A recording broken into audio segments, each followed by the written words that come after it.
Welcome sa Durs 2.0. Fresh at nagbabagang happenings bang hanap mo? Mga padabarkads man yan o mga trending topics? Pwes, sagutan natin yan. Kaya naman isubscribe nyo na ang ating channel para sa mga nagbabagang balita everyday. So ayun, welcome back again sa ating YouTube channel mga Kadabarkads. And for today's video, ang pag-uusapan natin ay tungkol sa mga importanteng ganap sa loob at sa labas ng Itbulaga. So kanina, nakasama natin sa opening production si Jonalyn Beray. And syempre, nag-promote po siya ng kanyang upcoming concert by November 8, 2025, 8pm sa SM Mall of Asia Arena. Ang concert na to, mga Kadabarkads, ay pinamagatang Jonna Journey to the Arena.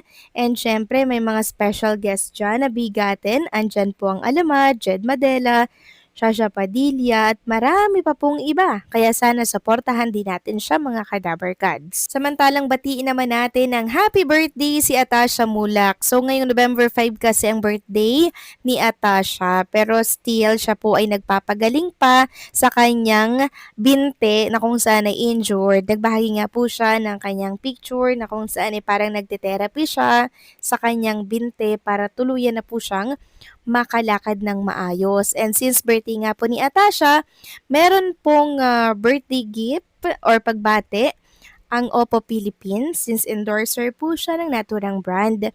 Sabi nga dito ng Oppo Philippines, happy birthday, wishing you a peaceful and steady recovery ahead. May this special day remind you of how loved and supported you are.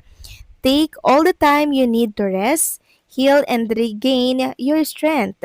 Sending you love, light, and warm birthday hugs. Love, Oppo Philippines. Happy birthday, Atasha Mulak. Samantalang sa mga nagtatanong kay Paulo Ballesteros kung nasaan siya, bakit wala siya sa Itbulaga, still nasa vacation pa din si Paulo Ballesteros. At welcome back naman dito po kay Alan Kay matapos pong mawala ng higit isang linggo, mga Kadabarkads. Nagpahinga lang po kasi siya.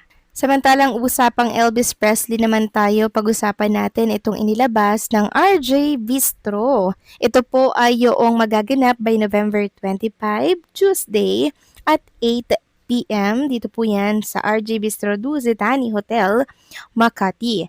Sabi nga dito, the wait is over. Legend Night 2 is finally here at RJ Bistro, the home of rock and roll. Get ready for 2 epic show in one night featuring 7 powerhouse performers paying tribute to the world's greatest music icon. Jerome Ibardome as Elvis Presley, Franz Joseph Vencoy as Julio Iglesias, David Young as Dean Martin, Toby Zapanta as Tony Vinit, Kevin Trakenya as Celine Dion, Boyet Onte as Tom Jones, Dan Christopher Ferrer as Justin Bieber. November 25, Tuesday, 8pm, Duzetani Hotel, Makati. And just when you think it's over, RJ and the New Riots hit the stage for a high-energy final you won't forget or finale. Reserve your tables now. So, pwede po kayong tumawag dyan for reservation ng ticket. So ito po ay 2 show and 1 night back to back. Abangan natin si Jerome Ibardome dito, mga Kadabarkads. Samantalang pag-usapan naman natin ang inireveal nitong si Mr. Anjo Eliana na naman dito po sa isang interview sa PEP. Tungkol ito sa utang niya kay Mr. Willie Revillame. So may sagot at paliwanag po si Anjo Eliana tungkol sa revelasyon ng veteran entertainment reporter na si Christopher Mee na may utang umanong pera ang aktor kay Willie Revillame na hindi pa niya binabayaran. Iniwalat kasi ni Christy sa radio program nito noong Lunes, November 3, na ang di umano'y hindi pagbabayad ni Anjo ang utang kay Willie. Kasunod ito ng pagtatanggol ni Christy kay Senate President Tito Soto laban sa aligasyon ni Anjo na may ibang karelasyong babae ang senador sa Itbulaga host. So sabi po ni Anjo dito, sa eksklusibong panayam po ito sa PEP nung Martes o kahapon November 4. Hindi niya itinanggi po yung kabutihang ginawa sa kanya noon ni Willie. Pero paglilinaw niya, tinulungan daw siya ni Willie pero ayaw niyang magpabayad.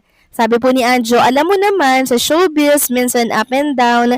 Sa Itbulaga, minsan may sweldo, minsan wala, minsan walang 8 buwan walang sweldo. So nag-reach out daw siya kay Mr. Willie Rebillame. Sabi dito, nag-reach out ako sa kanya eh.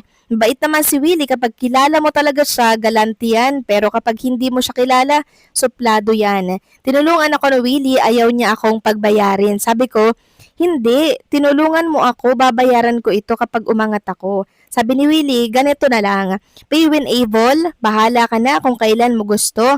Kung mayaman na, mayaman ka na, sige. Ano tayo ngayon, disable pa rin eh.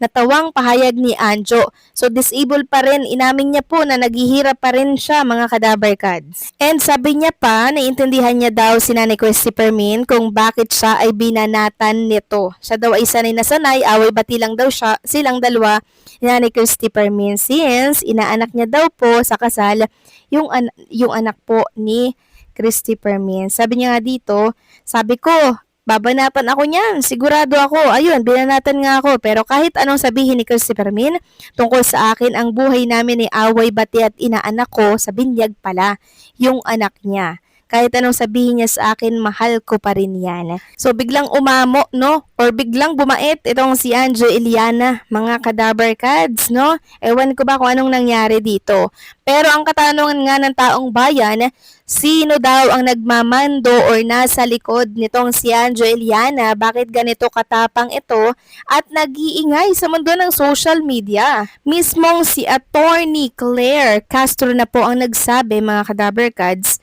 na itong si Anjo, posible na meron pong tao sa likod nito na nagmamando. Sabi nga dito, sino ang nasa likod ni Anjo? Ito ang naging tugon ni Palace Press Officer Attorney Claire Castro matapos idamay ng aktor at dating TV host na si Anjo Iliana sa kanyang mga pahayag sa social media si Pangulong Ferdinand Marcos Jr. habang sinisiraan si Senate President Vicente Tito Soto III.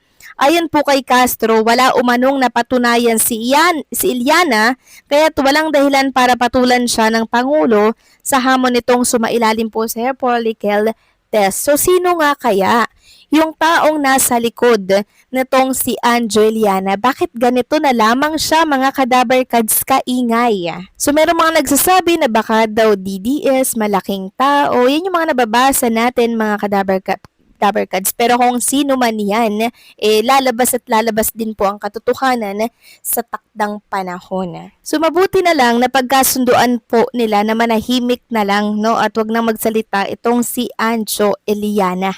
So kinausap po itong si Anjo Iliana ni Bossing Vic Soto and nitong si Maru. So nagkaintan po sila sa kanilang pag-uusap, mga kadaver cards, pero sa huli, nagkaayos din naman sila. Inamin po nitong si Anjo Iliana na nang bablap lang siya. Kung baga parang nananakot lang. Sabi dito, nagkasundo kami na wala na akong sasabihin tungkol kay Tito Sen. Tsaka sinabi ko naman sa kanila na nang bablap lang ako eh. Di ba kapag nang babash ka, blopping yan eh. Takutan yan. Nang bablap lang ako para tumigil na ang mga trolls na yan. Kung sa akin talaga yun, mga kadaver cards, kung ako kay Tito Soto, hindi po pwede ang pambablop na yan. Kasi paninirang puri yan, mga kadaver cards. Kung ako talaga, kakasuhan ko talaga yan, mga kadaver cards. Hindi pwede yung sorry-sorry lang, hindi pwede yung pag-aayos lang, di ba? Wala mabait po si Tito Soto, mga kadaver cards. Kayo ba, anong masasabi nyo dito? Please comment down below. Ano ba dapat yung gawin ni Tito Soto tungkol dito?